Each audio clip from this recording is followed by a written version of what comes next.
Cool. Here we go.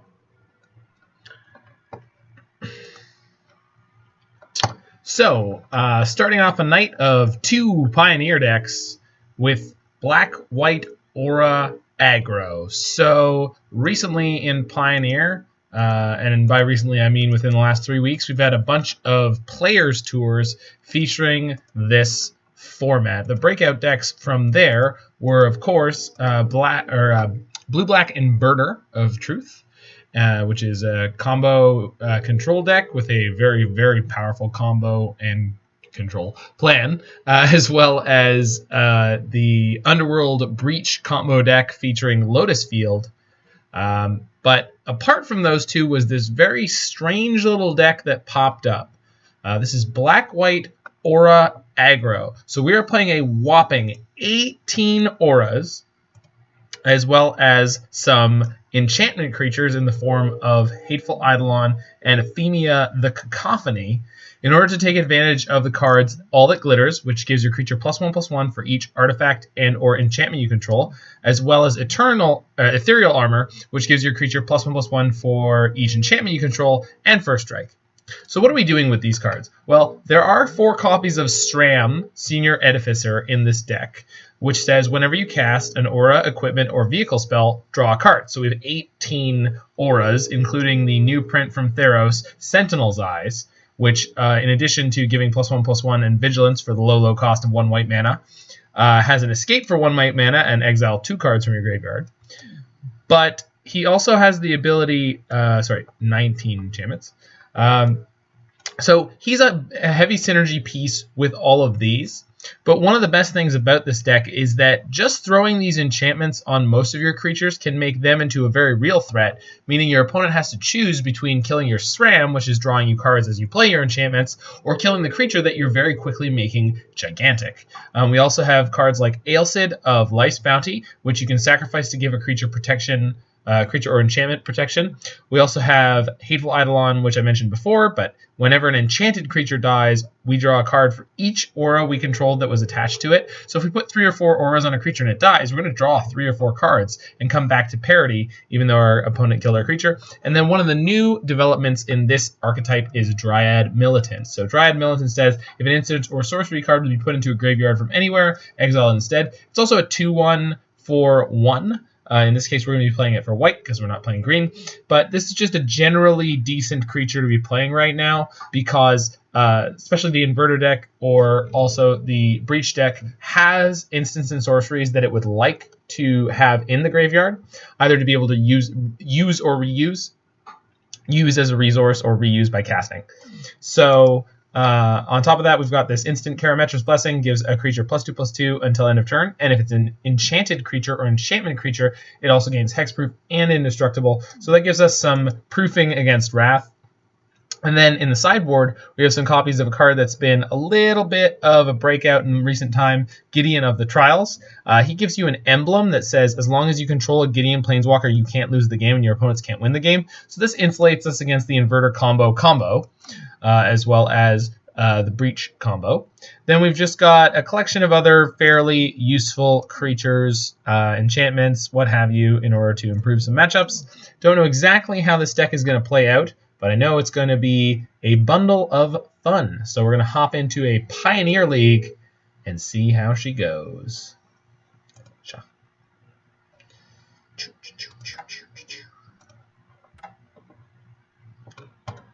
And away we go.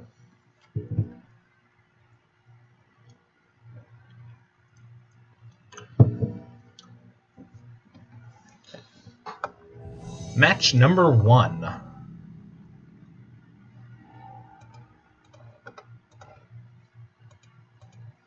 Winning die roll. Feels good on the aggro deck.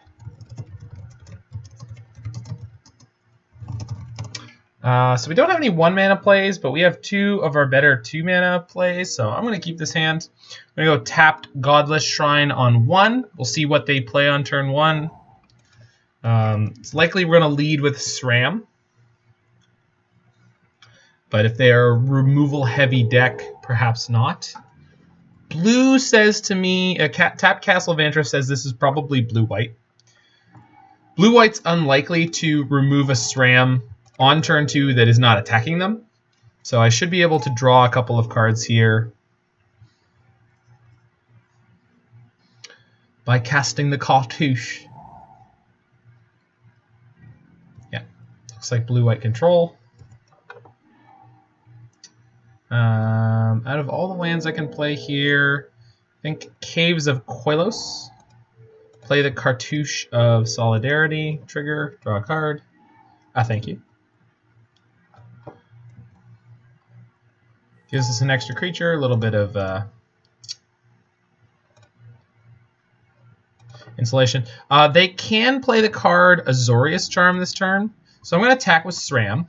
It's possible they Azorius Charm him on top of my library here. Okay, they didn't. I'm going to play the Gryff's Boon post-combat on my warrior token. Just to sort of split my auras. Still going to draw a card for doing it. Just in case they... That is beautiful draw. Cool. Alright, so we're in really great shape already in game 1. Basically, it's very unlikely we're going to need to play out any more threats. If we do draw more enchantments, we will definitely play those. Teferi, Time Raveler. Yep, that's fine. No matter what they target with this, I'm probably going to give it hexproof. So they're targeting my Sram. I think... Oh, right. Teferi prevents me from casting instants and sorceries. Whoops. We're still going to kill him, so it's not really a big problem.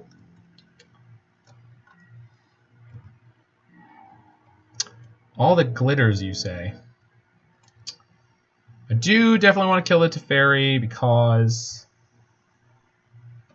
it's going to prevent me otherwise from casting instants. So let's attack down the Raveler of Time. And then we're going to be on Wrath mana next turn. So I definitely want to have mana untapped here. But I wonder if the correct thing to do is go wide and play Aphemia. Aphemia is going to give me a zombie this turn, and then I can... No, I think Sram is probably best. Gryff's Boon, by the by, has a 4-mana ability that says return Gryff's Boon from your graveyard to the battlefield, attached to target creature. So we can activate that ability only anytime we can activate a sorcery. So as usual.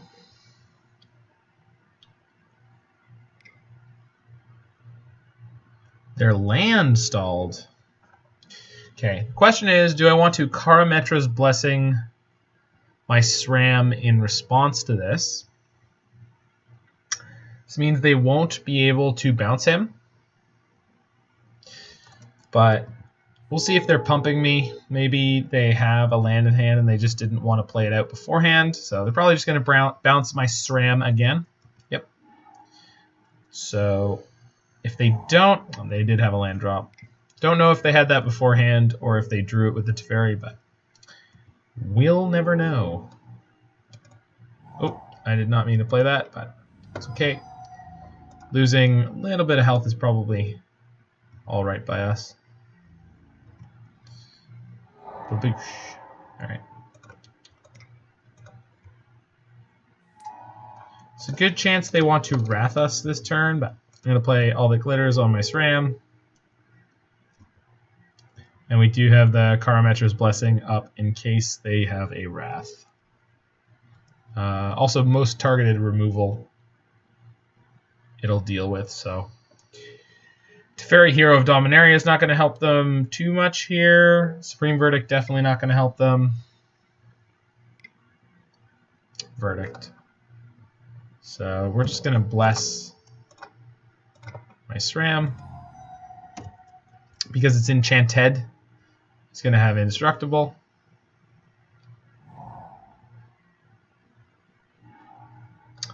Second Karametra's Blessing seems good. I'm going to play this Concealed Courtyard. Getting back to this Gryff Spoon will increase my damage by 2. So, gonna go ahead and do that.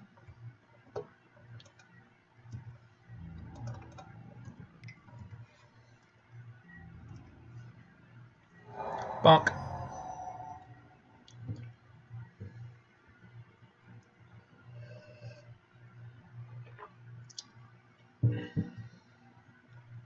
Our creature's currently flying as well, so Elspeth, Sun's Champion, could come down if they have a land drop, but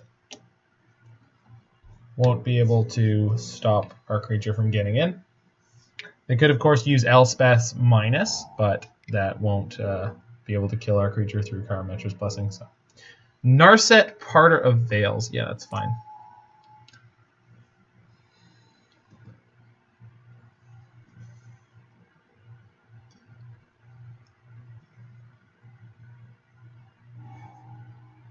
Gideon of the Trials. Woof. All right.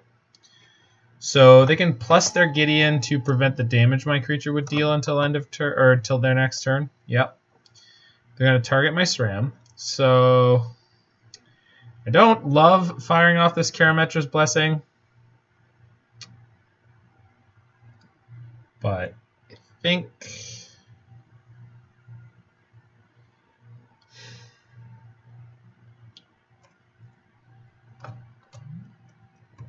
that's going to be okay.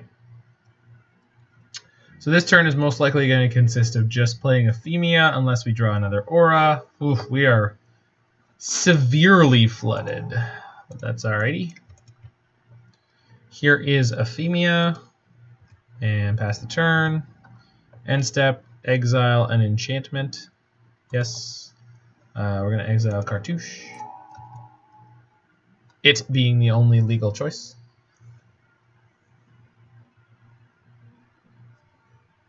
We have 7 of our 18 lands. 20. Okay, this list is playing 20. Verdict. All right, well, here's hoping that my Blessing resolves. They can't censor it. They could have Dovin's veto. All right. So, but they can just plus Gideon again here. So unfortunately, my Sram's not going to be able to do anything again. So there's a good chance this is game over. They still have 5 cards in hand, so we haven't even really run through too many resources. We're just very... What?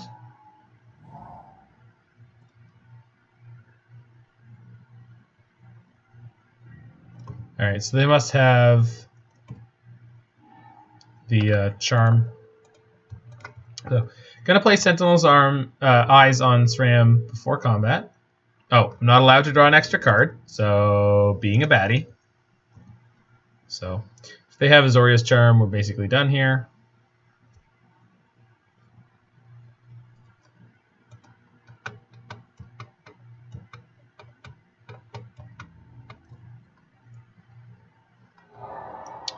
Okay, well, I guess we're still in this game for now. You gonna field me? Sure. I've got plenty of basic lands. Got way too many lands in general, but definitely got plenty of basics.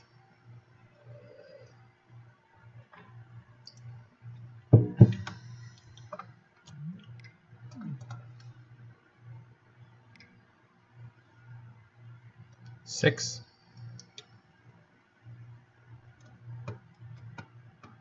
Yep, Elspeth. They minus Elspeth, we're done here. Yeah, pretty much. So on my turn, I can play Sram, but I can't draw an extra card by putting the Sentinel's Eyes on him, so can give him flying with the Gryff Spoon out of my graveyard, so that's the play. Then he'll be able to crack in and kill Elspeth the next turn, or Narset, but probably too little too late. Been an okay looking early game, but 2 Teferi Time Ravelers just worked out in a way that oof. And a Gideon. All right, we're done here. I'm scooping out of this one. We can't draw extra cards. 1 card per turn is not going to get us there against that board. All right, so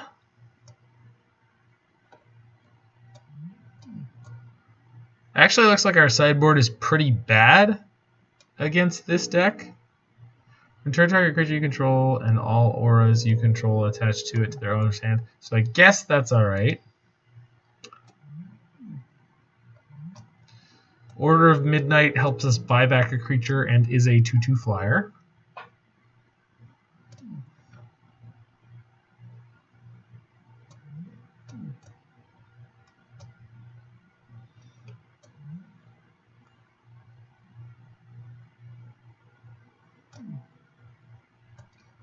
Shepherd can scoop a creature out of Wrath.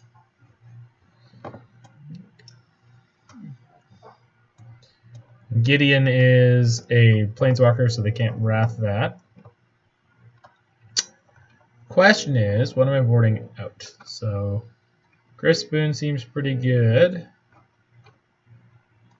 Ailsid of Life's Bounty is probably not the best, but boarding out too many creatures is probably a bad idea. So, let's go 2 of those. 1 Sentinel's Eyes.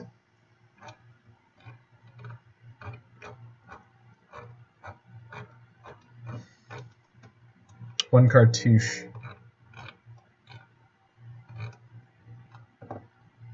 And 1 Hateful Eidolon. Actually, I don't. I'm going to keep the Hateful Eidolon and the Ailsid because I think they're not playing Dig Through Time anymore.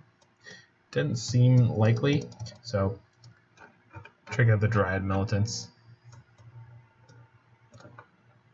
Try it that away.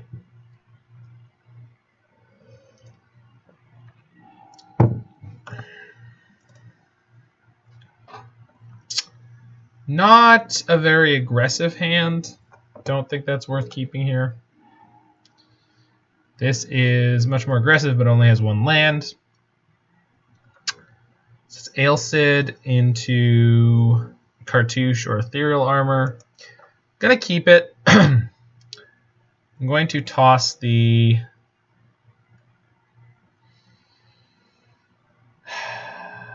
All That Glitters. Seems excessive and expensive.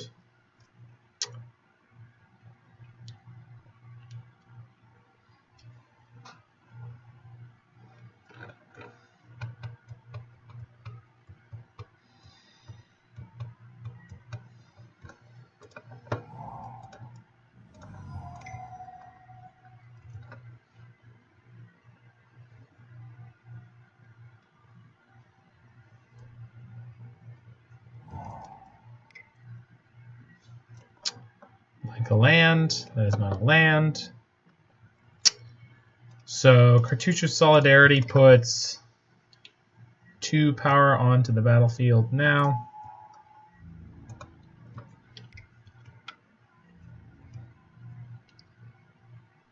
Ethereal Armor would have put 2 power onto the Ailsid right away, but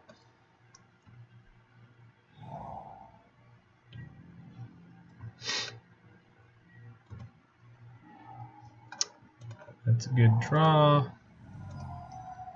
Do I want to play Sram? No, I think I just Ethereal Armor around the Censor here. Dovin's Veto? Sure.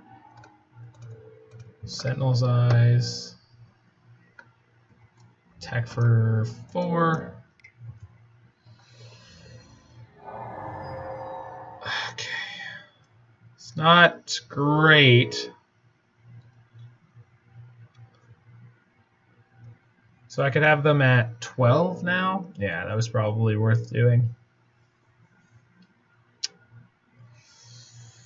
Oh well. Live and learn. Not great at playing more aggressive decks and maximizing our damage. That's what I will say about myself.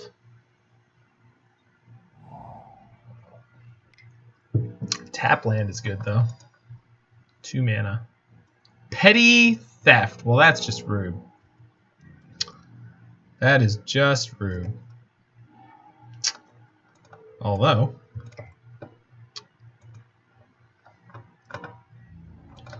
Kraken for 3 here.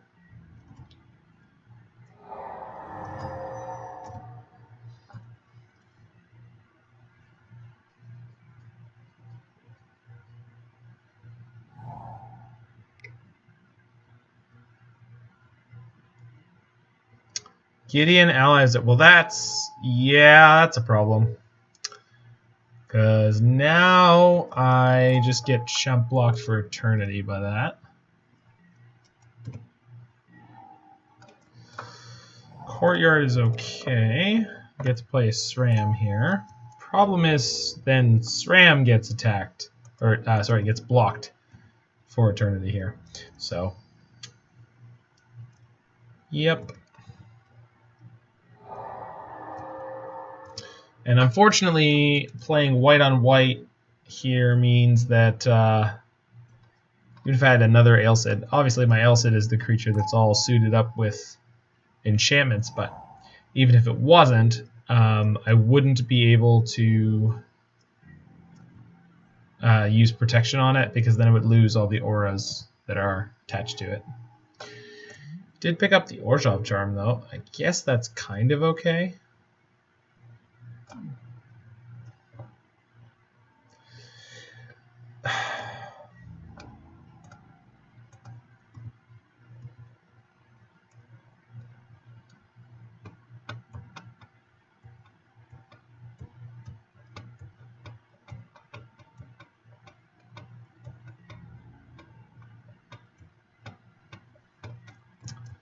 Yeah, this holding pattern definitely doesn't benefit us, though. We're in big trouble in this matchup.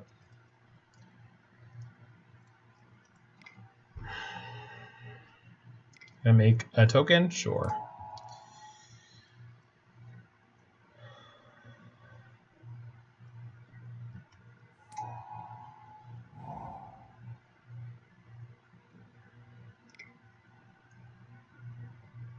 Rest in peace. Well, that is surprisingly effective. I mean, it's not great right now, but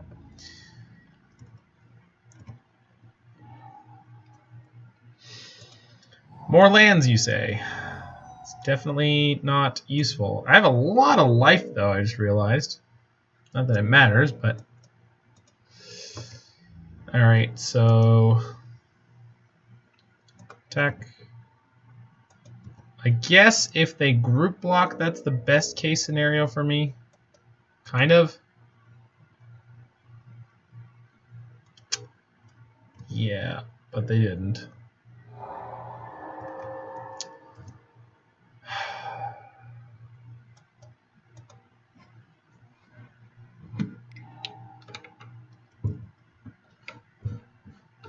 Not sure if I messed up this game somewhere or if this was just a very unwinnable matchup.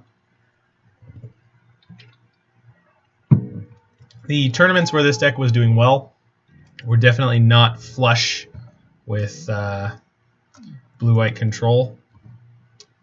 So,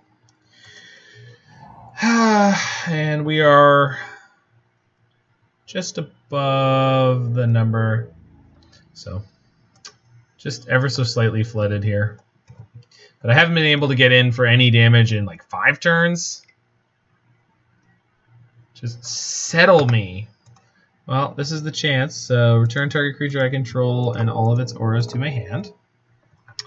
So here's hoping this resolves, otherwise we're screwed. Suppose if they have spot removal here, like an Orzhov Charm, I'll get to blow that out, but... Oh, it resolved. Super! Use Settle the Wreckage's ability. Yes.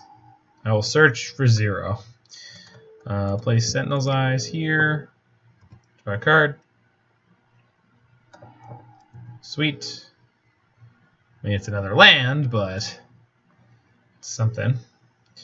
Play Alseid and pass the turn. If I can draw a Gryff's Boon, it's possible I could turn this around. It's really not looking great, but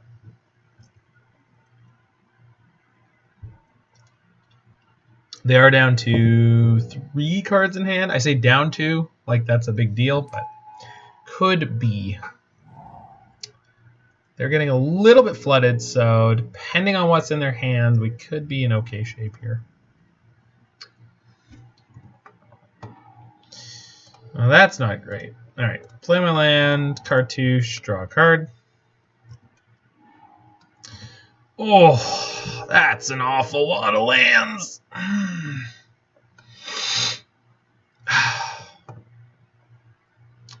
On the plus side, if I swing with Sram, they will not be able to kill it with the amount of creatures they have in play. So, kind of just waiting for a Gryff's Boon here. Hopefully this is not another. Okay, so I've got to blessing it on that. So that gives it hexproof. So it gets to dodge this Orzhov Charm, which is targeted. If they have another anything here, we're in trouble. Probably just making it so. Oh. Yeah, alright. Not winning that match, so. Blue-white control feels like it is a good deck against this one. And we did not really. I'm not sure if we don't, but I don't think we have the tools to deal with them in our sideboard.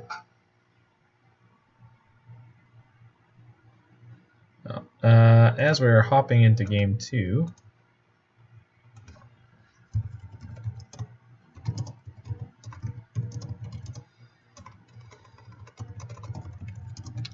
just gotta get my tweet out. Aggro auras and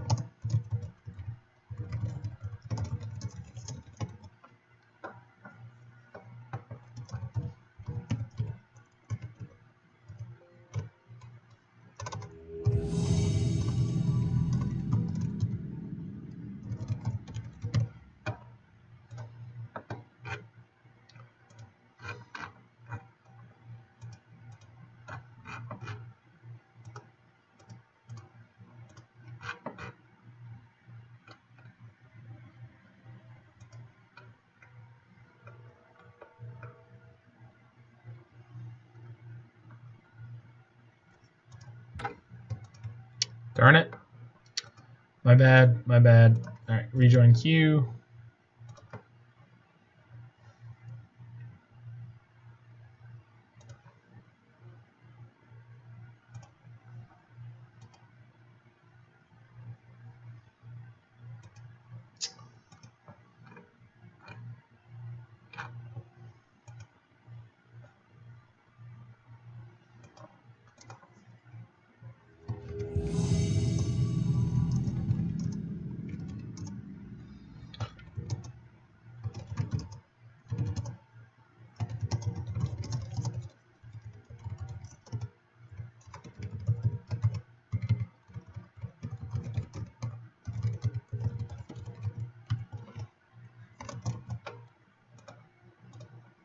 Alright, got the match.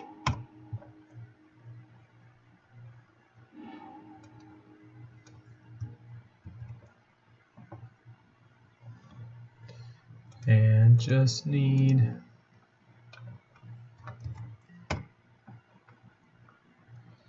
one, two, and three.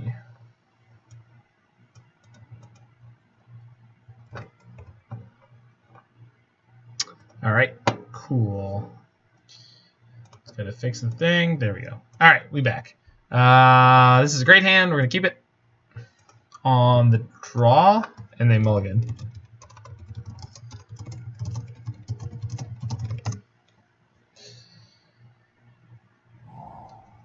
Sanctum. Alright, well, at least that's not a blue-white land. Mystic? What is this? Someone's trying to play Llanowar Elves in Pioneer. Hateful Eidolon Goo. Pretty sure I'm supposed to play Sram on turn 2. See if I draw a land to set me up for turn 3. But I think it'll be Sram on turn 2. Bant. Okay. A little bit of 3-color goodness over there. Bronze Eidolon. Oh, so maybe they're playing Bant Enchant. Mint. So we're going to play Cartouche on here. That'll make it a 2/3. Cool. Then I'll play Sentinel's Eyes. Make it a 3/4. First strike, Vigilance, Lifelink. And crack in with that bad boy. Goosh. The downside of this is if they have a way to exile it. But other than that, we're in good shape here.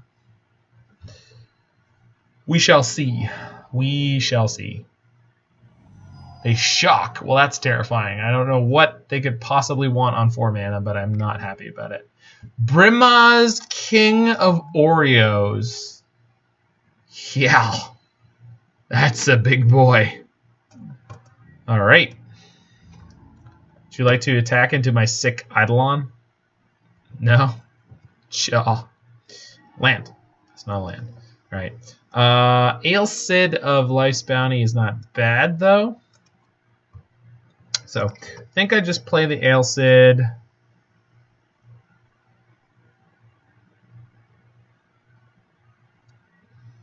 And I swing with my 3/4. If they block with the king, I'm going to give my Eidolon +2/+2. Hexproof and indestructible. So, even if they have some kind of combat trick. Okay.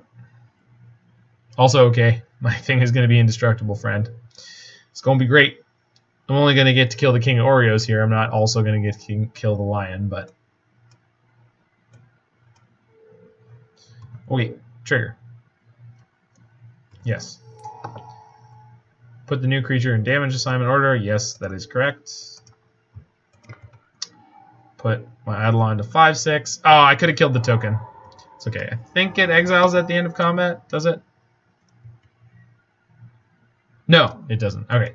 So I did screw up there. They've got a free cat soldier token that they should not have, but that's fine. We're going to be okay. I'm almost at 26, so. Tocatli Honor Guard. Sure. Scavenging Ooze. Also sure. And they are on no cards at hand, so my 3/4 first strike lifelink looking pretty good. Yeah, I'm just going to play my Sram. So if they block my Eidolon with Bronze Hide +1, 2, 3, they can kill it. So going to pass the turn here, but next turn we're just going to throw all the glitters out.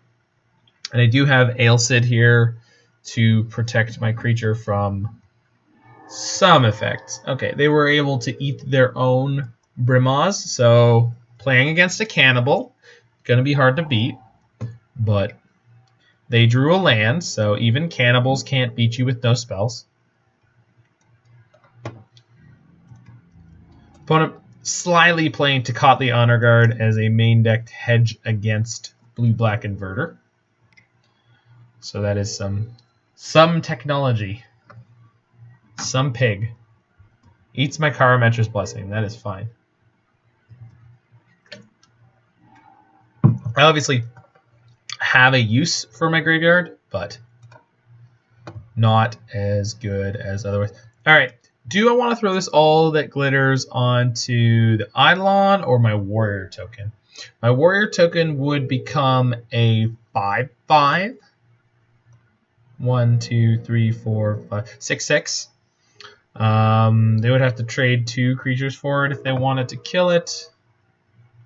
And there's also, yeah. All right, so gonna keep my eggs in slightly separate baskets. Okay. Sentinel's Eyes is a fine draw here. Play a tap land. We're going to go combat. Attack with my 6/6.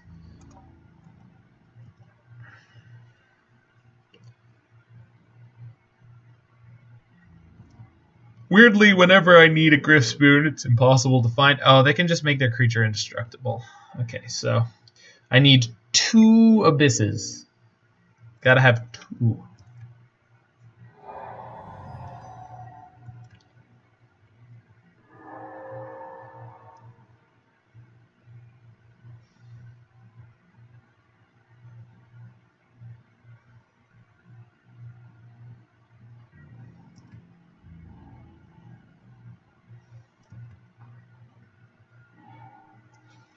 Gryff's Boon. Well, there now we're cooking with propane. Trigger. Sweet. Land is also good. There's a good chance that, depending on how it goes down, if we have a creature that dies, we can still get the Gryff's Boon back. Put our opponent to 6, so we got them on the low outer here. I suppose I should have jammed my Sentinel's Eyes there, but don't feel great about it.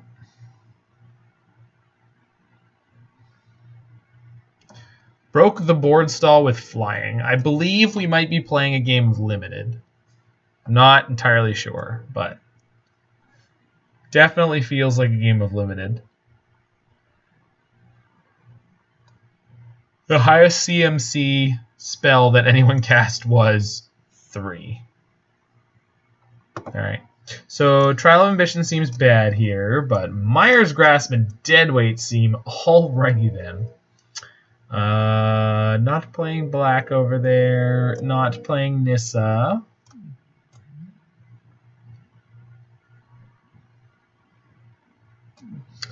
Okay, and then Orzhov Charm says destroy target creature and you lose life equal to its toughness. I think I want that in this matchup. Question is, what do I not want? I think Karametra's Blessing doesn't seem like a 4 of here. Sentinel's Eyes doesn't seem like a 4 of here. And Alseid, because we're again against a white deck. So pro-white will cause a lot of our auras to fall off, which we do not want to do. So just a tad awkward there. Awkward.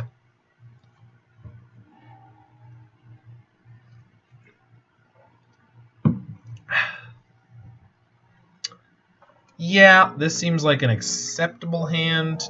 They are Bant, so I'm not particularly concerned about them removing a lot of my creatures quickly.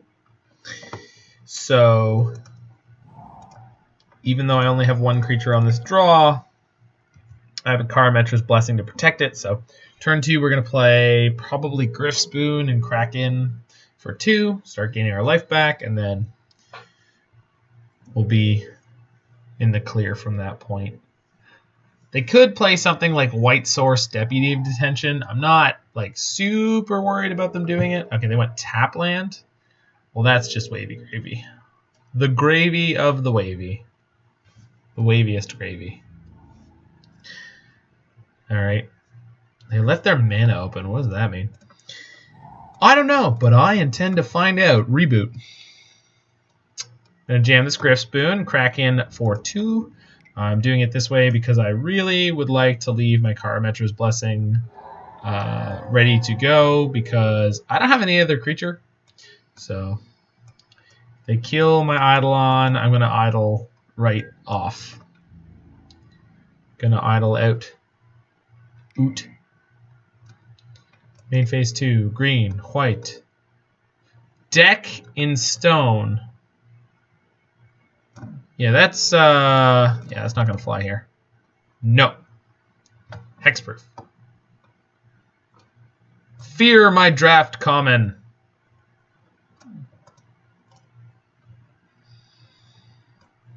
What's this? Constructed playable combat tricks? No. Oh god.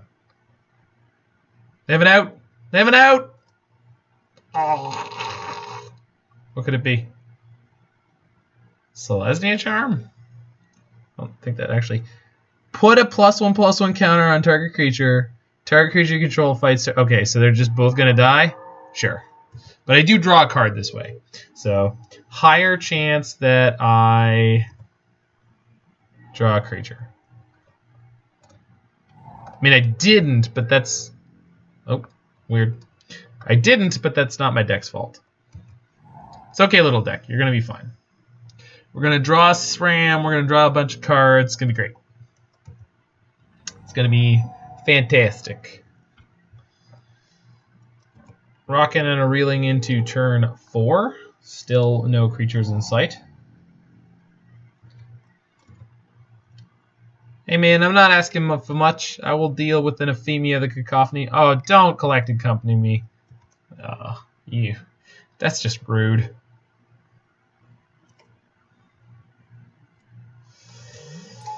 Cons! Cons! Good God.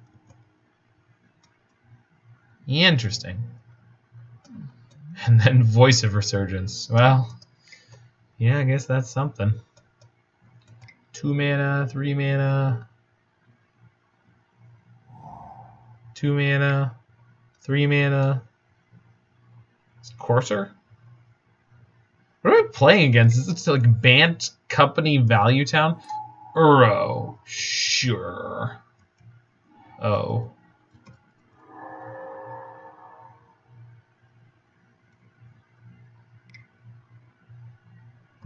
So they played the Uro, didn't ramp, and then, alright, whatever. I'm not, it's fine. It's gonna be fine. Single creature? Oh, good God. Well, at least Moto is being helpful and letting me know that I can bring my Gryff Spoon back and enchant one of my opponent's creatures. Thank goodness for Moto giving me the actualies. Excuse me, you have an option here. You can play a spell. Just so you would want to know. Man, we really like getting flooded in this deck. I don't know why. Alseid. Well, I guess technically a creature is a creature. Technically. Okay. I really, really do not want to play spells on their turn, so I'm going to just throw Gryff Spoon on my Alseid now, and on my next turn I'm going to be able to attack for 3 lifelink. So currently they've got 4 power, I've got 3 power with lifelink, so they're netting only 1 damage. Again, the reason I tapped down was because playing Karametra's Blessing on their turn is going to give them 2 6/6s, which is not worth doing. So we're in a rough spot. Hopefully we can get out of this somehow.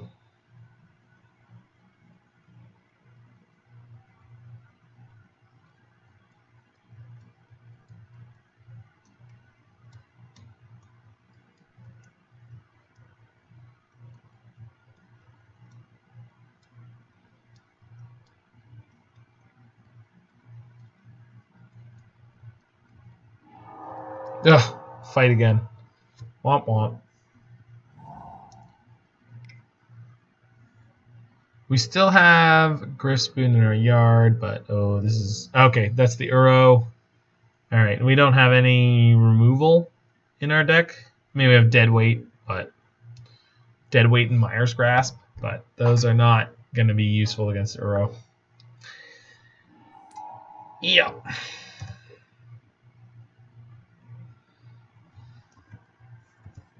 Okay. Moto, when I'm F6ing, I would like you to just go to the next turn. I don't need priority to respond to an Uro. I also don't want to block.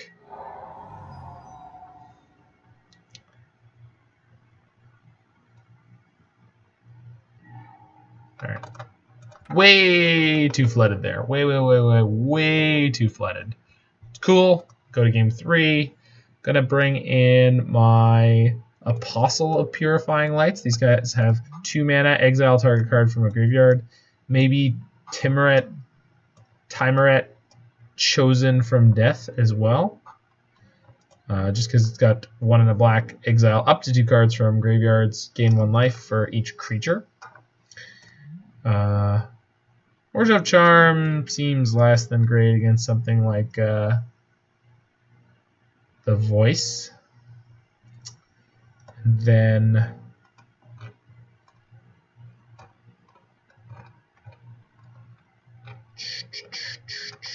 Cartouche is not so great, and I'm still happy about Mire's Grasp and Deadweight. Oh, Dryad Militant's not great here. Should probably board out the second Dryad Militant in favor of bringing the Alseid back. Yep, cool. Slightly up on creatures this time. Would I like to play first? Yes, please. There's a Sram. I have no auras, which is a bit but I do get to play. I get to be on the play, which is nice.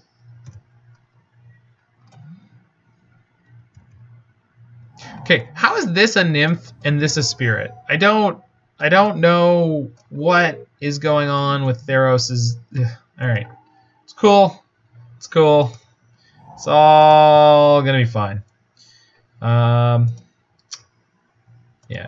just play Alseid here. Attack for 1. Next turn, I get to play Sram Ethereal Armor if I choose. Which will draw me a card and I'll crack in for like a whole bunch, so that'll be great. So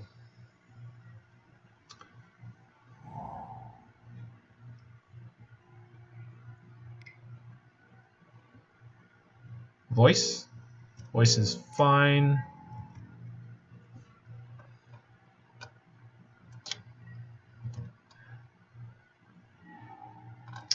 Okay. Goes Sram. Armor. There we go. Trigger. Shisha. Oh, well, that's like the best possible draw in our deck. I feel like the only thing that could go wrong here is if they have the deck in stone, get to kill my Eidolon, but then I don't draw a card, but they have to take a turn off for that, and I get a clue, so it's really not that bad. So I just get to draw a card slightly more slowly than I normally would. 3 to Fairy. Oh, that's so rude. Ugh. Ah. Why? Alright. It's going to be okay.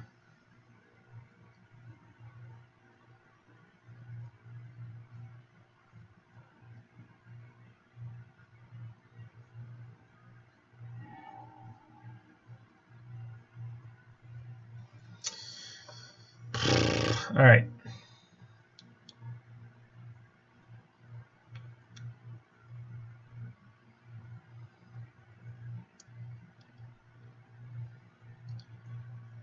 So I want to play Aphemia and Ethereal Armor this turn. I'm okay with trading Sram. So first we're going to play, Ethereal Armor there, trigger. Draw land. That's a good draw. Play Hateful Eidolon.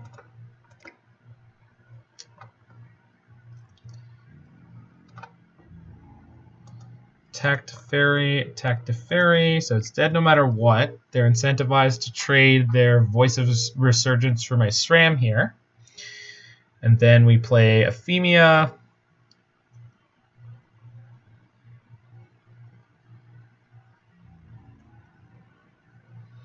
Yep, cool.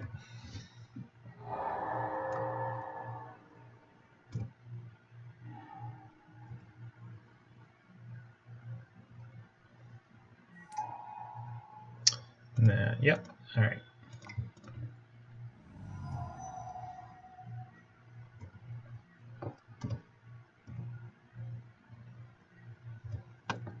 Gonna eat my Ethereal Armor.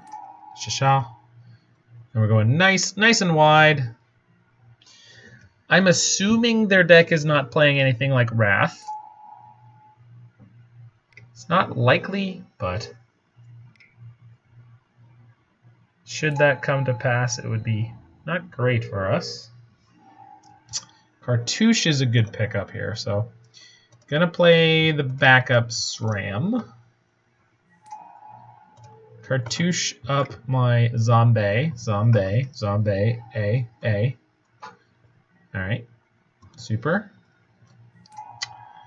Okay, I can play this Cartouche on pretty much any of my creatures, but it's not really good anywhere. Could make the Eidolon into a 2/3, but they could just eat that with the Elemental this turn, so just gonna swing in with Alseid and 3/3 zombie and 2/1 flyer. And then I suppose I could play the Cartouche post-combat. Probably should have thrown it on Aphemia just for the extra point of damage in the air. I think that scans. Yeah.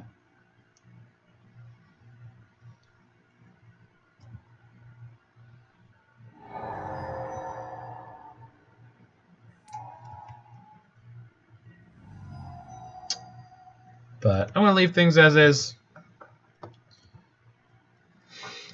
Pretty good position here in game 3. 34 life, so going to assume the Bant deck is going to have problems coming back into this game. They don't have double white, so they can't get me with collected, or not collected company, Cellar Wreckage. All that glitters, that's a draw. So I could sack my Alseid and give that Alseid protection from green, which means it would go through for 7.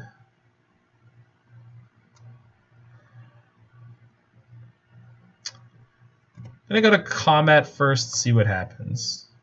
I'm going to attack with everything except for Sram and Eidolon. Yeah, that makes sense.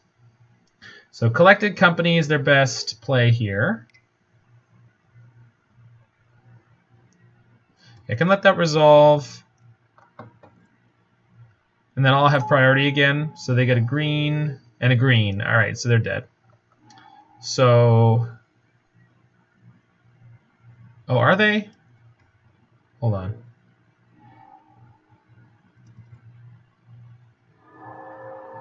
So I can make sure that they take 7, 8, 9, 10. And then I'll have 2 creatures swinging through. So I could put them to 1. So I suppose the lesson here is I should have attacked with more stuff. Alright. We'll see how they block. Game's not quite over.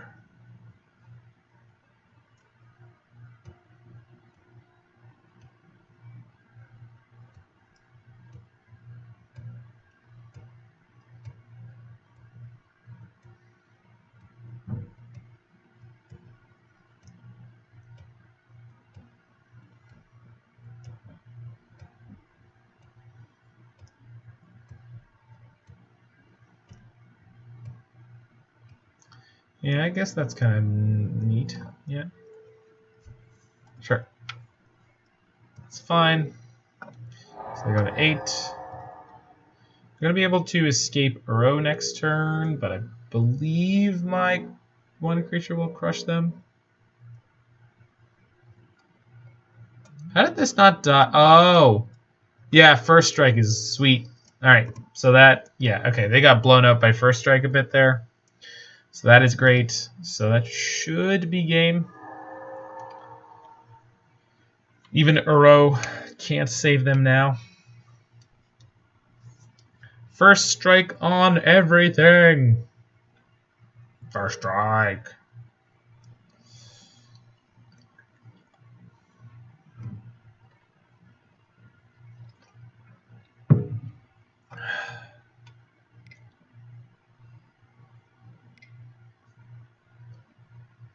Yep. So here comes the Uro.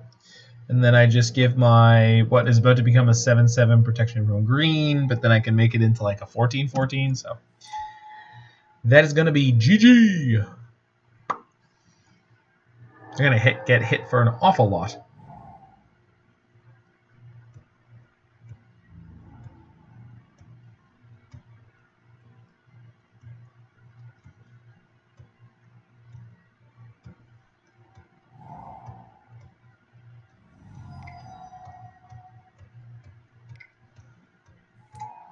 Scoos. Well, that's also green, so that's not going to do it. Sweet. Alright, so glitters goes here. Could have put it on my flyer, but Mire's Grasp, sweet. So Mire's Grasp goes there because I want to draw an extra card.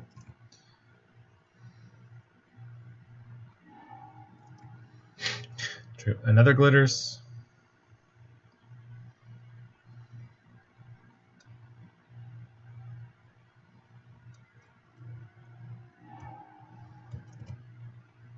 Trigger.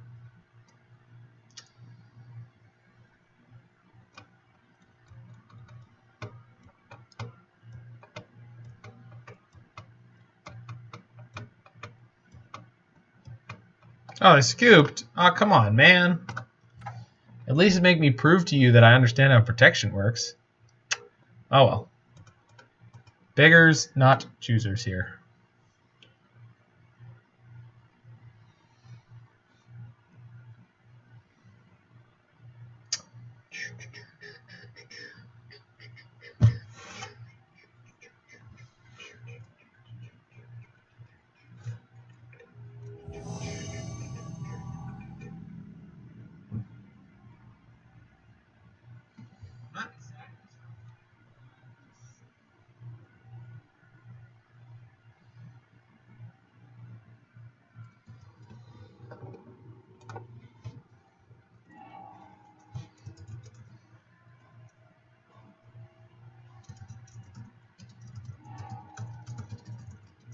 Whoops. There we go.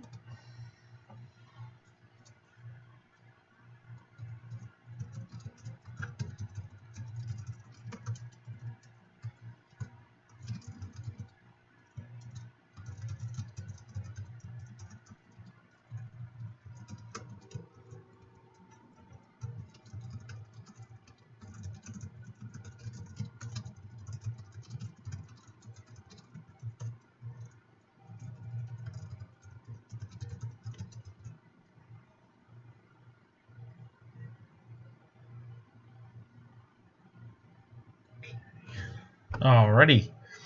No black mana, but no black spells. So, little bit of a gamble here, especially being on the draw. But, alright. So, turn 1, Alseid. Hopefully my Alseid lives.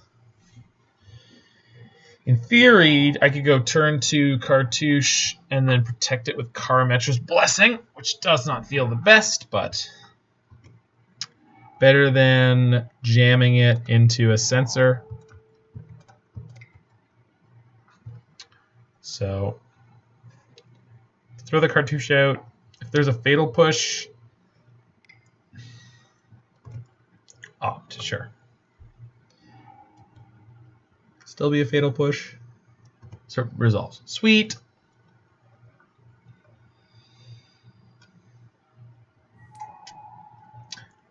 Gonna throw the second Cartouche out here.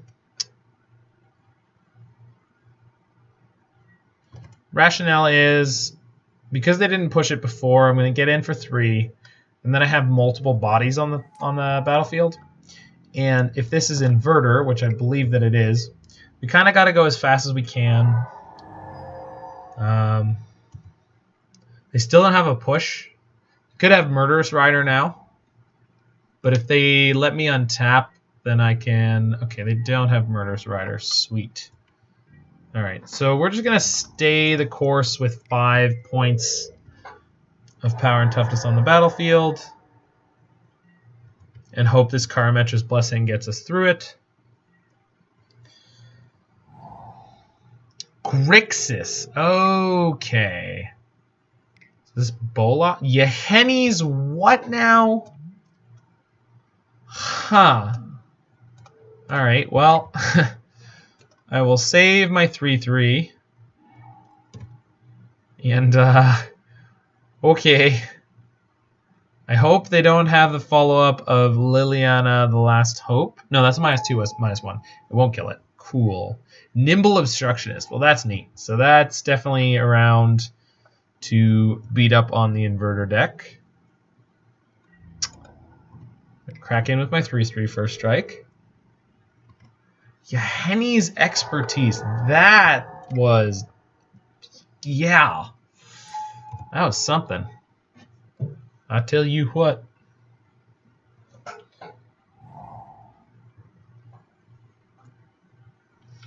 Five. Please don't bolas me, friend.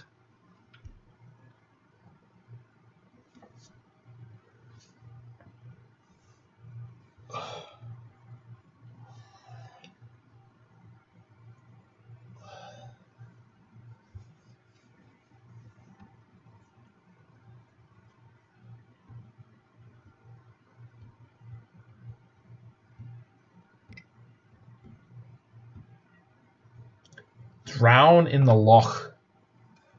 Yeah. Can't stop that one. Shoot. Alright. Yeah. So most Grixis decks are sort of just a pile of creature removal, and with this draw we might maybe be in a little bit of trouble. We're at 29 though, so it's going to take them a good long while to kill us. Gonna try to put Ethereal Armor here. It's a good chance they now have something like Murderous Rider, maybe Bedevil, maybe Sea Devil. Coligan's Command. Good gravy. Yeah. Okay.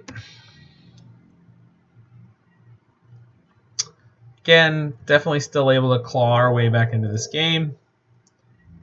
But there's lots of haymakers they can slam here. If they have Torrential Gear Hulk, we're in big trouble. That Hateful Eidolon's not helping.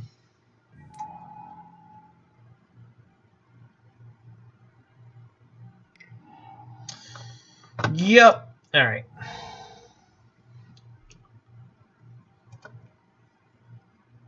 Definitely want to see a little bit more of this Grixis pile that we're against. Since I'm at 23, I've got a bit of time. This is, ooh. What? Oh, there he is. I was expecting that earlier. Yeah, that's going to bury us good. Alright, yeah, we're definitely done here. Okay, so...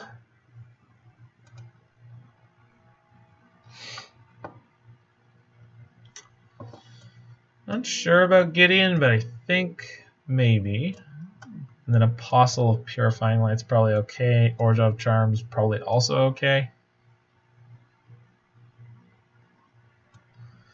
All that glitters seems bad in an attrition matchup like this. And then maybe one...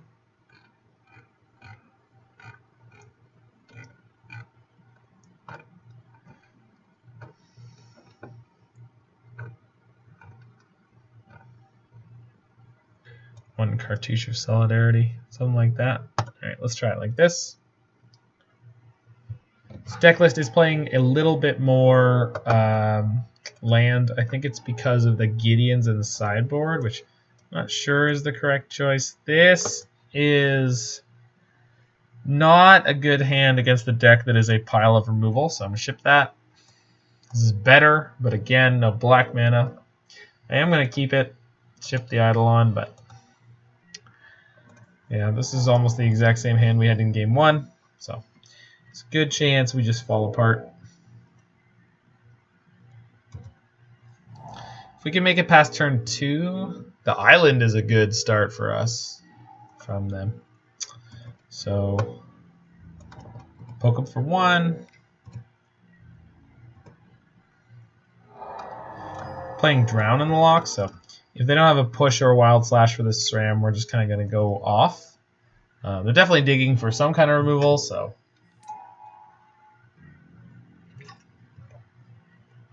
Oh. Okay. Whew. Thought we were going to get a hilariously easy win there. Thoughtseize is fine. That's perfect. Please take one of my auras. You can take the Karametra's Blessing if you want, but I think that's really going to limit your options.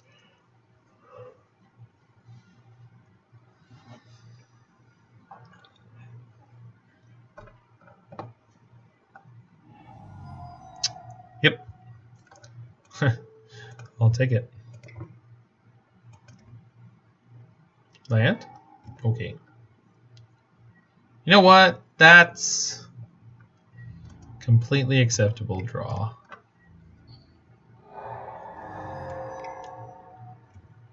More opt, you say. Very well.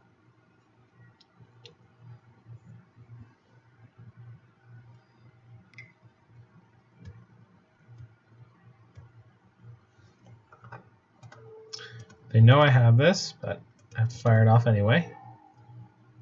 They didn't play a land first, which means they can't Fatal Push him this turn, so yeah, that's not a surprise.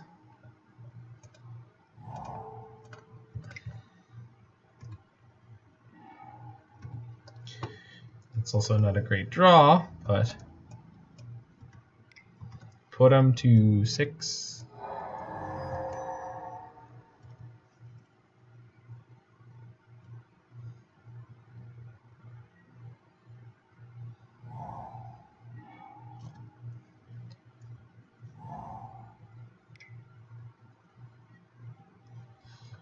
Okay, so -3/-3. So I'll just give him protection from black.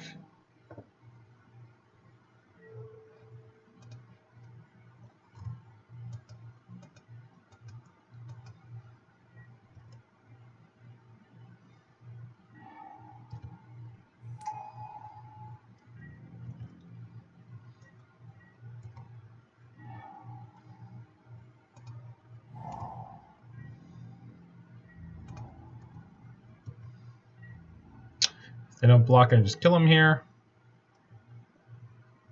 They didn't block. Cool. I will just kill him here. Okay. Blah. All right, and on the draw, on the draw in game 3, so I think Gideons are not great there.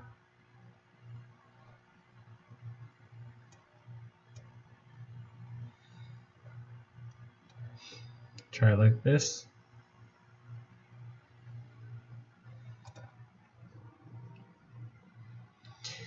Yeah. Wow. This match, we just never have black mana, and we only have 1 creature again, but definitely a keepable hand, so I'm going to keep it. I mean, this could go the distance. Not likely, but it's a very good chance they have Wild Slash or Fatal Push here, and then we're going to be in big trouble.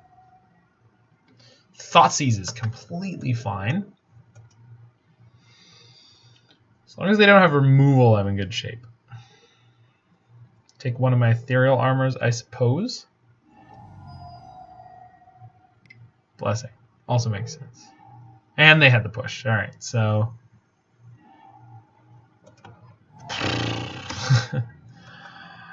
Okay, I guess this is how we lose this match. I guess I should have mulliganed there, but... well... that's something. Don't feel like putting enchantments on this right now. If they have Henny's expertise for their next turn, we're going to die anyway, so... or my creature's going to die anyway. Wild Slash, sure. So just got to save the artifact for, not the artifact, aura for a potential Sram. Potential Sram. All right.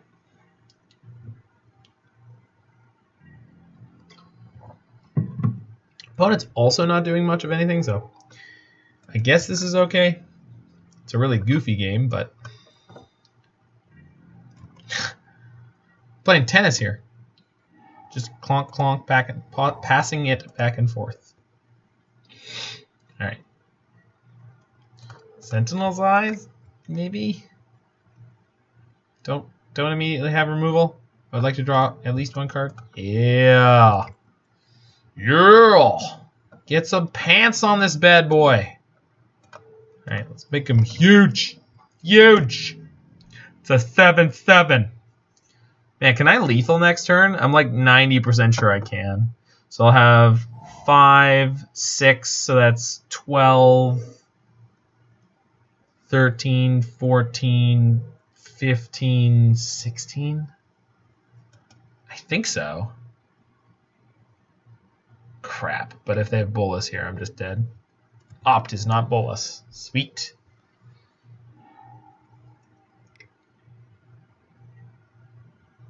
Okay, so I get to draw 3. So, could be worse. Trigger. Kadoosh. I will take it. Hey. I like it. Can also return target creature with converted mana cost 1 or less from my graveyard to the battlefield, which I guess would be another Eidolon, or could do Dryad Militant. So Eidolon, Alseid, play the Sentinel's Eyes, and we're going to remove Blessing and Armor. Pants. I can't play Orzhov Charm anyway, so Gryff's Boon. And then I'm going to let it stay with that. I think that's as big as I can go here.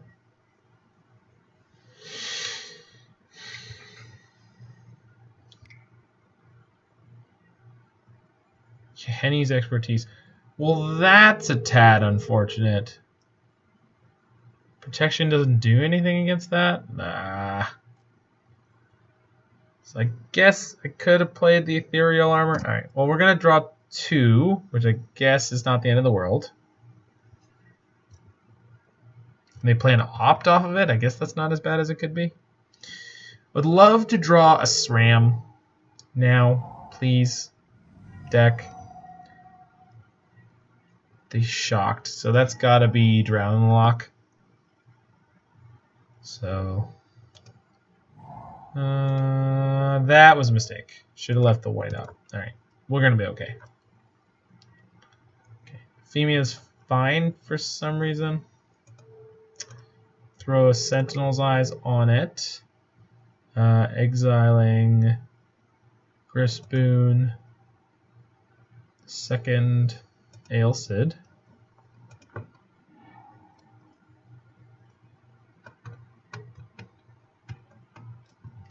I'm going to pass from here. This is going to exile the first Eidolon. So still have a Hateful Eidolon in the yard if I get to the next turn.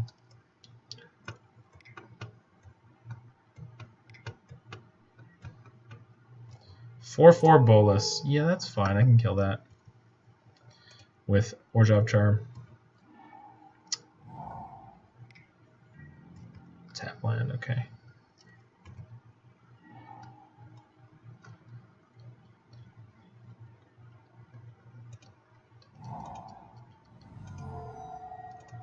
So, Super Pants. I guess I just start cracking in with this thing. And then next turn, if they try to transform their Bolas, I kill it in response. Yes, I would like to exile something. Can I exile the Hateful Eidolon? I can get back Alseid at instant speed with Orzhov Charm and then sack it to protect my Aphemia. So if they flip Bolas, they're probably going to want to deal 10 to my Aphemia.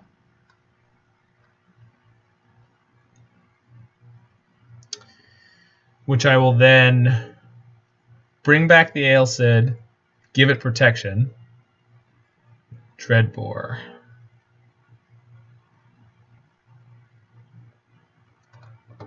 So turn target creature with converted mana cost 1 or less.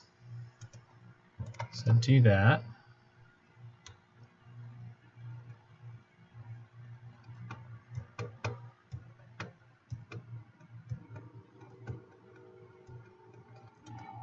Cool. I'm going to give Aphemia protection from black or red. Probably going to do black. Don't think it matters. Yeah, black makes the most sense. Oh, they scooped. Cool. Got through against Grixis' pile of removal with our small aura deck. So, card advantage from Hateful Eidolon was super clutch in that matchup. Just fantastic. As well as the Sentinel's Eyes. Those two cards together are very, very strong. I will say that much.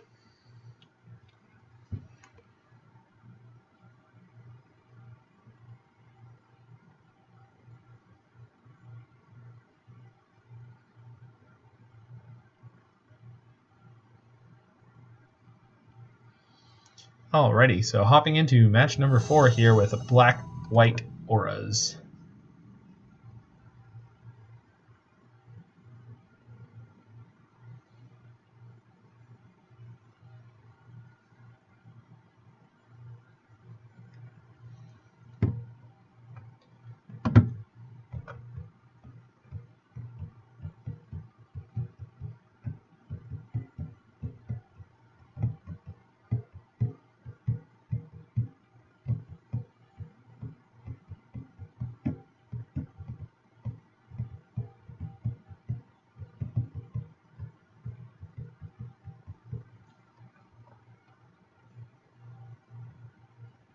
Our boy Aspiring Spike there, number 6 on the trophy list.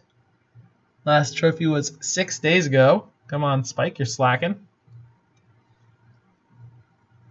I played against _Batutinha_. So, not doing so bad, little old mana symbol channel. It's an excellent, excellent hand on the play. Opponent mulligans, sure. I will take it.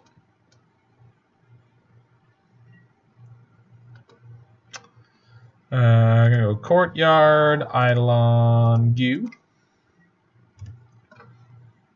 Can go turn 2. Okay, that's black-green, sure. So we're going to just go turn 2, Eidolon, Ethereal Armor, crack in. The way the triggers from the Eidolons work, this means that if they do remove my Eidolon, then I draw 2 cards.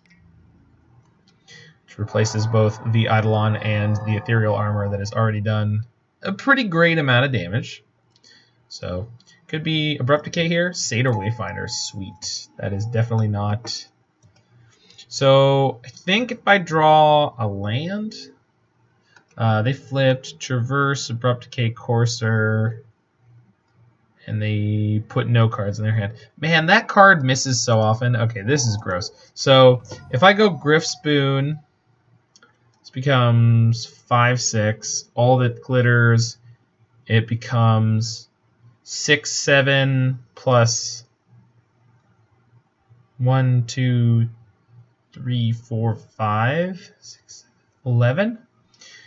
I don't know if I'm supposed to go that all in, but I guess playing Aphemia doesn't get me anything, and assuming that when they kill my Eidolon, they actually kill it.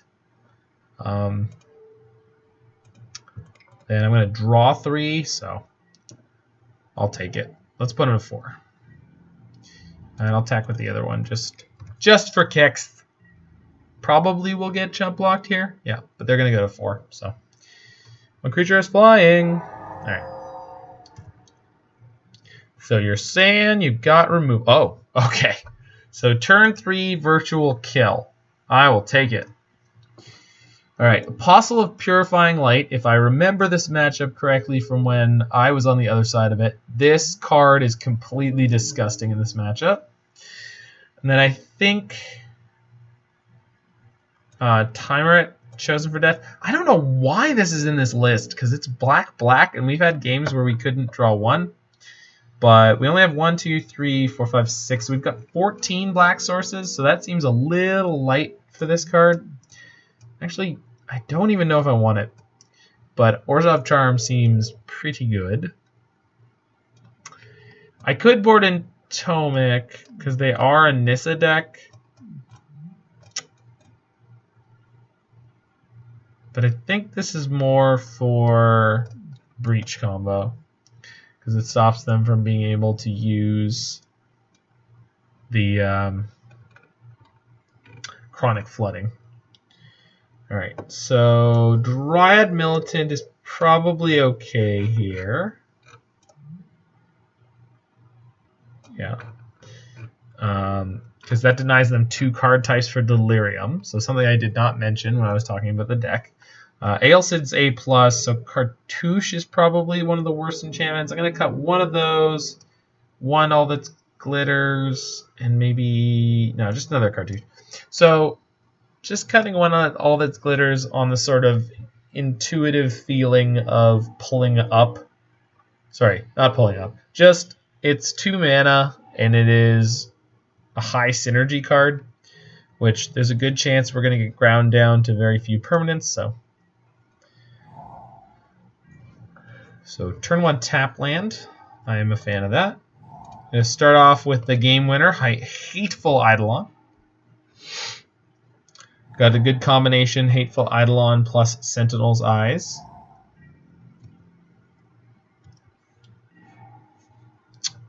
Since they kept open both their mana, I'm going to assume that they have a kill spell here. And shock this, place Sentinel's Eyes. I'm going to try to kill it in response. I'm going to Karametra's Blessing. Yep. Then we're going to crack in for 4. So, although Abrupt Decay cannot be countered, Karametra's Blessing gives it hexproof. And the way the Magic rules currently work is that when a card is targeting something that is not legally allowed to target, it is like removed from the stack, quote unquote, which is not the same as countering it. So it just goes like, oh, you're not legally allowed to do this thing? Well, then stop it. Just stop. And the game rules are allowed to just remove something from the stack even though it's uncounterable. And they scooped. Woof. So it was like a 1-minute match. So we're on the 3-1.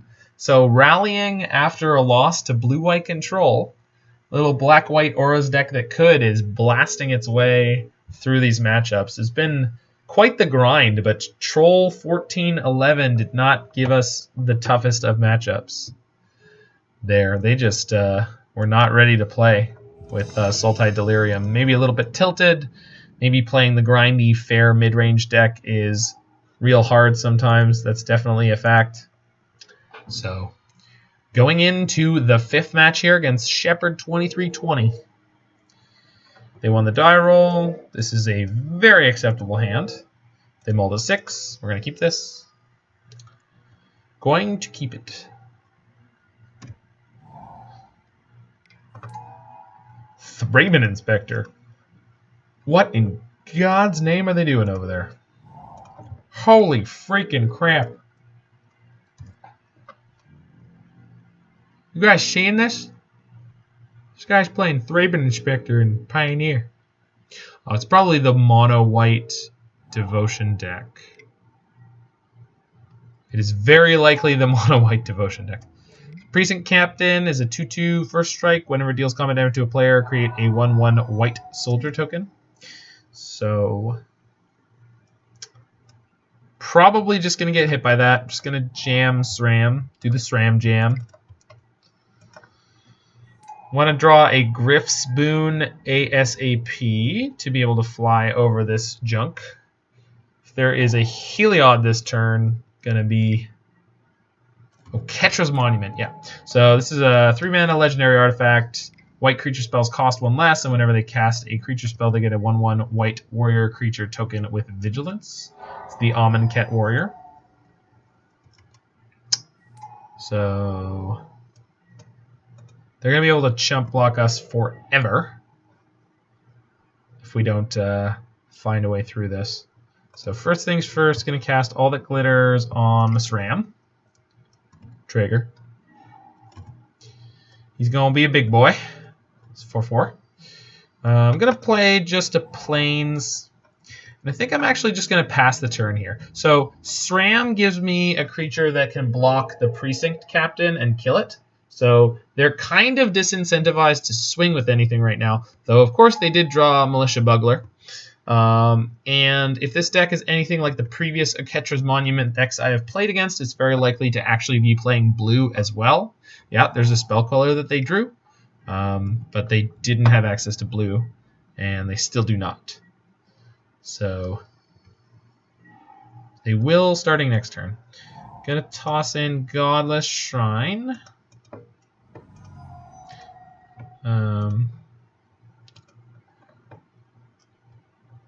Sram does not have Vigilance or anything right now. I don't have any auras to play, so I'm just going to play Dryad Militant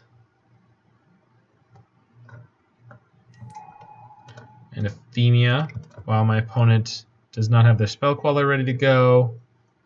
So gonna be a bit of a grindy matchup here. They do have a spell queller in hand that's not really super threatening because the auras that I play will still draw me a card. They still trigger off of Sram even if they get exiled.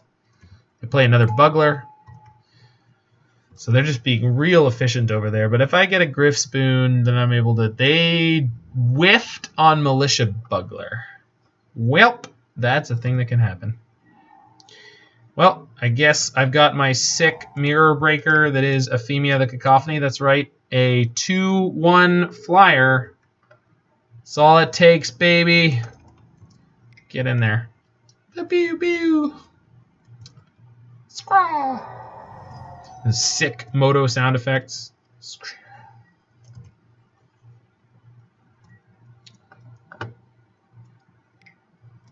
Selfless Spirit. Sure. Well, I guess I'm not going to wrath them. Luckily, I've got this Karametra's Blessing.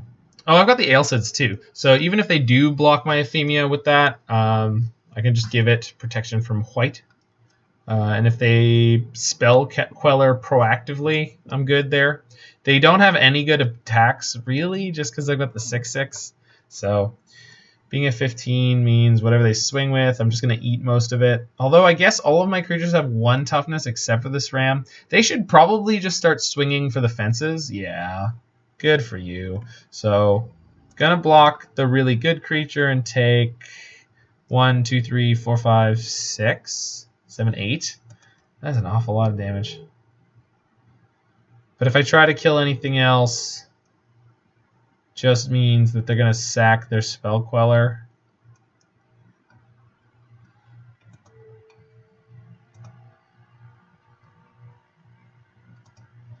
Yeah, sucks to be me.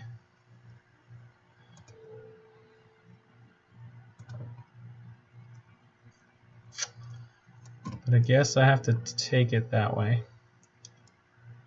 Upside of this is if they sack the Selfless Spirit to make the trades better there, then I just get to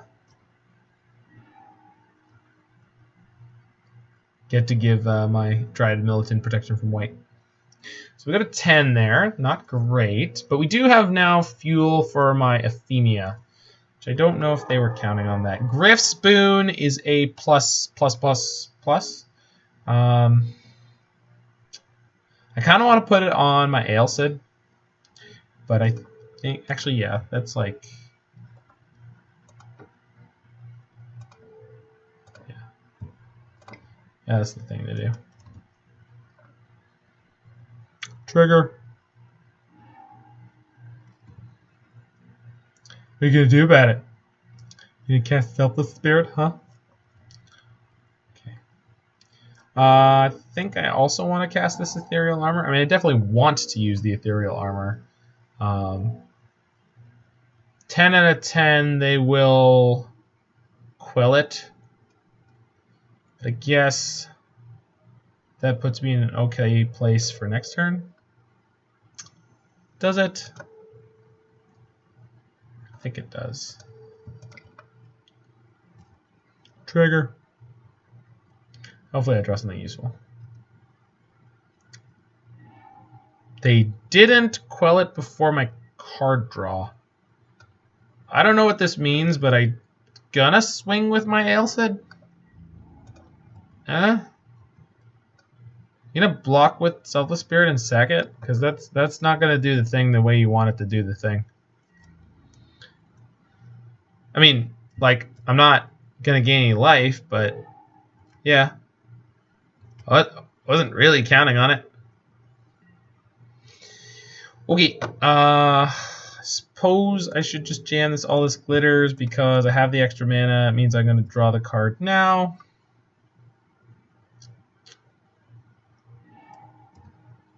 Really? This just seems negligent at this point, but by them is what I mean. Oh, now you spell Queller? Now. You're going to spell Queller now. All right. I mean, sure. You got my Cartouche. He's going to give me an extra blocker, I guess. I do have a Hateful Eidolon for next turn, which is pretty great. Get out of there, Alseid. I would like a zombie. Thank you. And should be good to go here, unless they've got, like, Reflector Mage. Sure. What are you reflecting? My Alseid? Sure. I mean, nice try. Oh, hold on. Blong. Hexproof.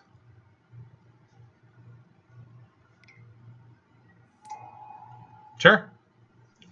My 10-9 flying lifelink first strike indestructible. It's actually going to be a 8-7. Hooah! It's a lot of attackers. This is not going to go great for you, friend. You're going to lose 3 creatures and hit me for 3? Ooh, you got me. They didn't get me. It sure looks impressive. Block. Block. Block. Wait. No. Hold on. Block one of the Vigilance ones. They're slightly better. So I'm going to take 3. They don't have any creatures they can sacrifice. So I think we're just in the clear here. Sweet.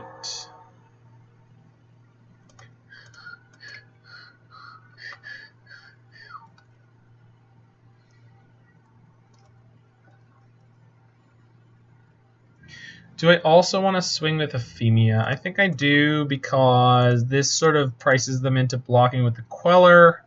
They block with the Queller, I get to cast the Cartouche, which is going to draw me a card and give me a blocker. Sure.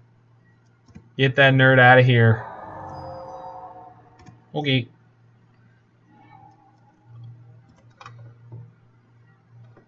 Yes, I'd like to cast this. I will put it on the Hateful Eidolon and draw a card. A little tiny bit surprised they didn't scoop when they realized that was going to happen, but hey, Gabba, hey.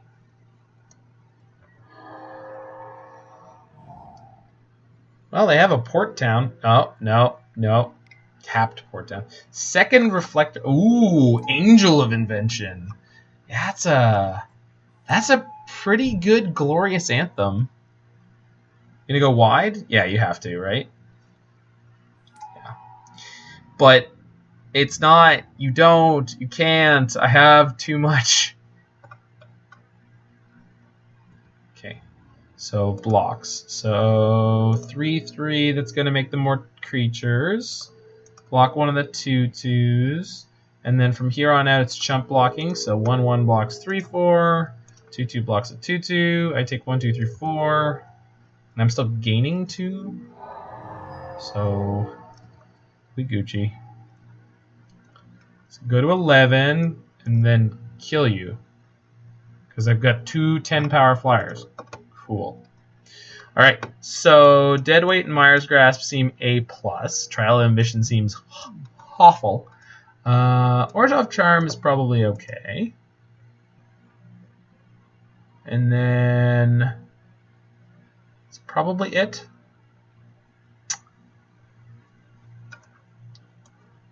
I'm 100% sure that I downplayed how close that game actually could have been. Karametra's Blessing came in a super clutch spot. This has been like the most impressive card of this deck, FYI. It's pretty nuts. I've seen a list of this deck that was running 18 lands, though, even more aggressively slanted. I guess you just mulligan aggressively and hope to get lucky. Dryad Militant seems not great here. All right, so does that make sense? Yeah, I think that all makes sense. Going down to 16 creatures. I only boarded at 1. Is Tomik good here? It probably is. It just has flying, right?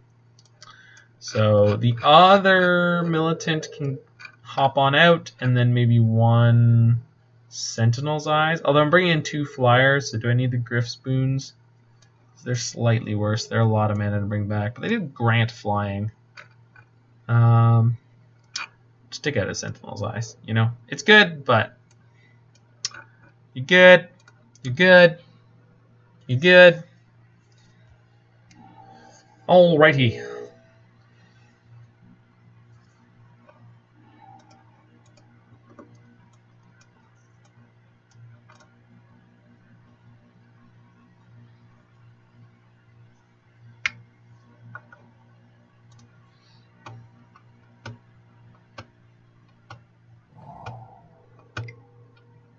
Thraben Inspector to lead.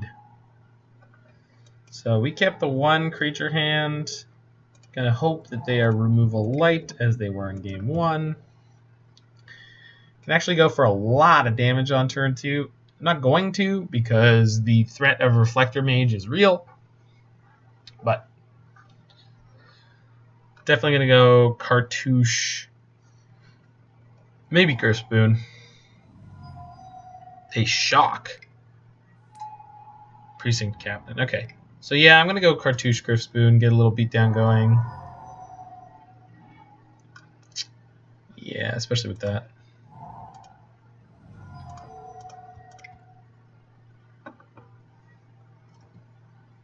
They have the Reflector Mage. Going to be in shrubs, but to that end, I feel like maybe I should have just Ethereal Armored and gone in for 5 here. But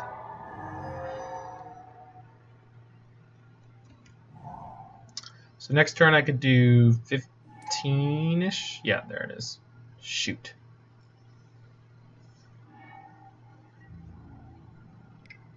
Yeah, just taking that.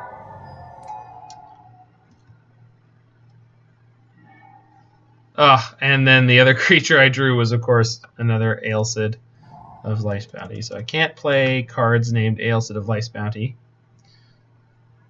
Can make this, what, a 5/5 first strike? So if they don't have a second one of those, maybe we're in okay shape.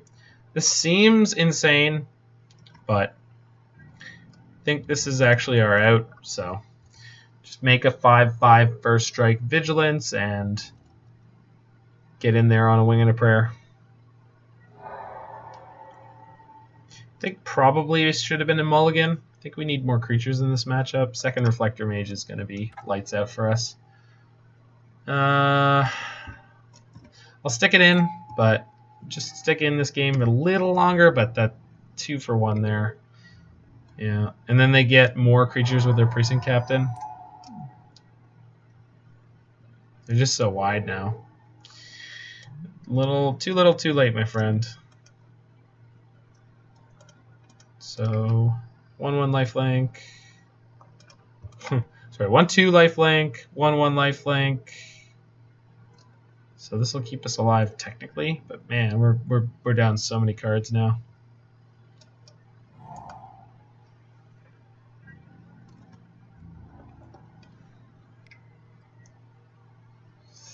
Take the 6, I guess. But even if I draw a Sram, it's not like I can start rebuilding or anything.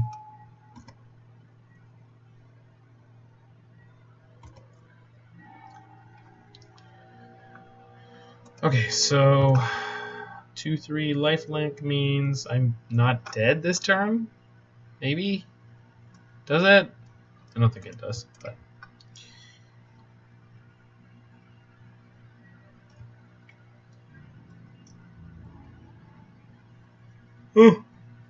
Oh my god, I screwed up. My opponent wished me good luck, have fun, and I didn't say anything. Not even my usual thing. God. That, if we do lose this match, I'm pointing at that. They play Cloud... What is it, Cloud Blazer? They play Cloud Blazer. I am Dunskies.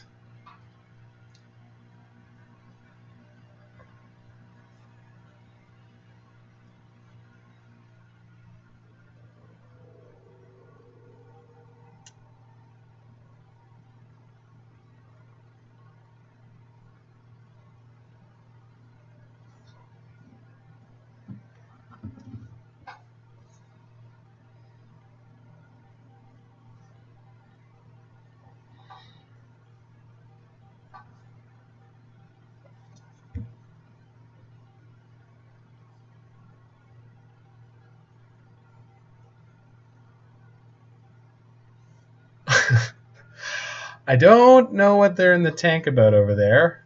I guess they're trying to figure out how many different ways to try to crush us here, and they're trying to figure out if we have something silly like Holy Day in our hand, maybe. Maybe they just got distracted for a second.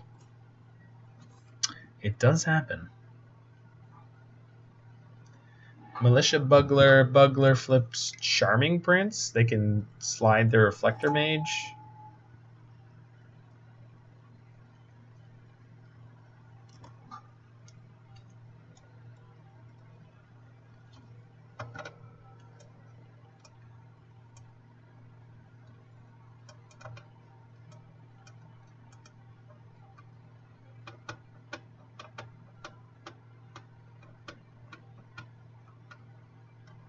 Yeah, sure.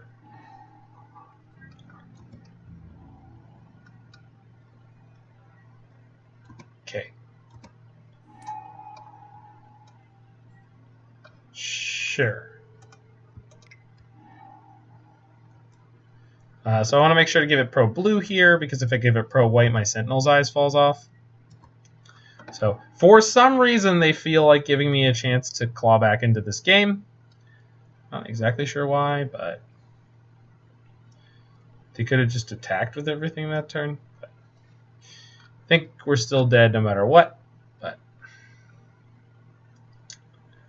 throw another Sentinel's Eyes on it, I guess, because I suppose the other play here was put it on my Alseid, sack the Alseid proactively, draw a card.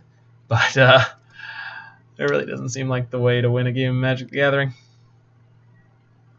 Dusk. Sure. I will draw 2 cards.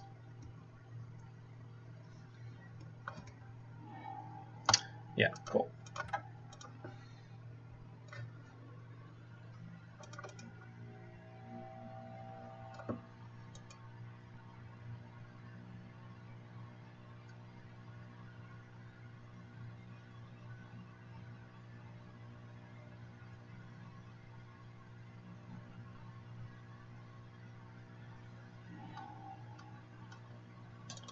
Play 2 lands. One creature. Oh boy. The Reflector Mages are really good against this hand. I'm gonna mulligan it. This is slightly better. So I'm going to bottom a land here. Hopefully the opponent hits a mulligan. They did not. Alright, so I'm going to keep this. Bottom the caves. Done. Alright. Good luck, little doodle. Good luck. Godspeed, little doodle. Probably should have bottomed the swamp because this means I'm not going to be able to play, or I'm not going to be able to double spell on turn 2. But Port Town is good. Mire's Grasp is a great draw. So, assuming that they don't have removal here, assuming that they play a creature, Mire's Grasp is going to be great because it's going to be a can-tripping kill spell. And if there's one thing I love, it's a good 2-for-1. Gotta get him a 2-for. Come on. Come on! I don't even get to draw a card because that exiles. Gee, that's such a... I'm 100% sure that it's just because I'm kind of behind the times, and I'm playing the deck that was like a sweet shark meta deck from last week, but just feels so bad. If they have Reflector Mage here, okay, Catcher's Monument. Well, maybe we can draw another Alseid. No, not Alseid. Eidolon. Lands? Come on. Why you gotta do this to me, deck? We could have gotten the 4-1. Could have been beautiful. Could have been beautiful. Oh, Bugler, sure. I'm gonna start going wide here.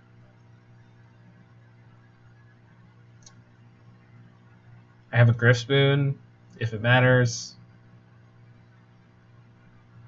Bugler miss. Deputy Detention. Good golly. Alright. And they play the Deputy Detention. And they deputy my Alseid. Alright. Okay. I guess Aphemia might be able to... Oh, there you are. Tardy to the party. It's okay. It's okay. It's going to be fine. It's not going to be fine. It could be fine.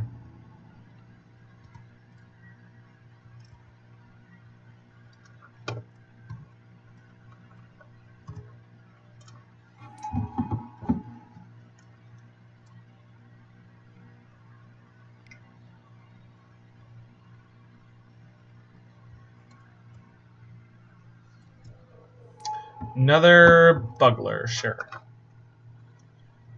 Why wouldn't they have infinite Buglers without chaining them? Well, and by infinite I mean 2. Good lord, that's a lot of creatures already. Sure, I'll take 2.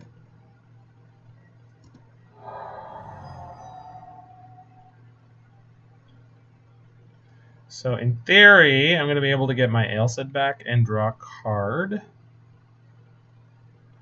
Well, I need to draw a land for that. It's not too hard to do, one would assume.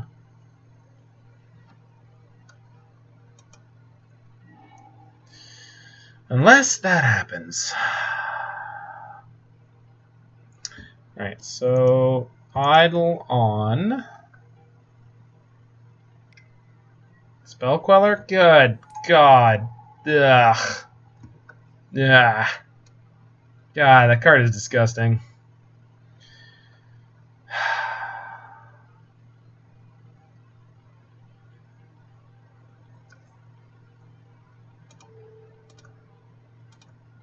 Put a Sentinel's Eyes on my Aphemia.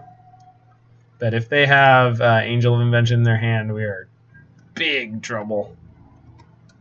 Or Reflector Mage, or any of the things that their deck does. Just getting shut down here. Yeah, that's game. Because that's going to be the emblem. They're just going to use this as a Glorious Anthem. Yeah, their creatures permanently get +1/+1. Which means this turn they can almost kill us. So that's 8, 9, 10, 11, 12, 13, 14, 15, 16, 17, 18, 19.